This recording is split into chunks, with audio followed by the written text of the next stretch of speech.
अस्सलाम वालेकुम nursery class. प्यारे बच्चों, आज टीचर आपको एक और नया लफ्ज़ पढ़ाने के लिए आई हैं जिसका नाम है ड़े अड़। आप सारे बच्चे मिलके मेरे साथ इसकी रीडिंग करें। अड़े अड़ कपड़े, अड़े अड़ आड़ू, अड़े अड़ कुल्हाड़ी, अड़े अड़ पहाड़। दोबारा से पढ़ें।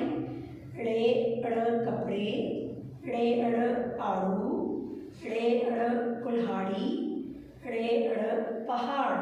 अब नर्सरी क्लास आपको नीचे 4 लाइंस लगी हुई दिखाई दे रही हैं। इसके ऊपर मैं आपको अड़े अड़ लिखना सिखाती हूँ। इसके ऊपर प्यारे बच्चों होती है छोटी सी टोएं और ये र की तरह दरमियान वाली 2 लाइनों में बैठता है, ऐसे सीधा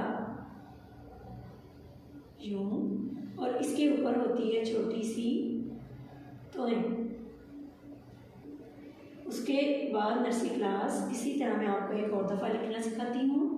सीधा नीचे को लेकर आए दरमियान वाली 2 लाइनों में, इसको इस तरफ को फोल्ड किया और इसके ऊपर होती है छोटी सी टोएं।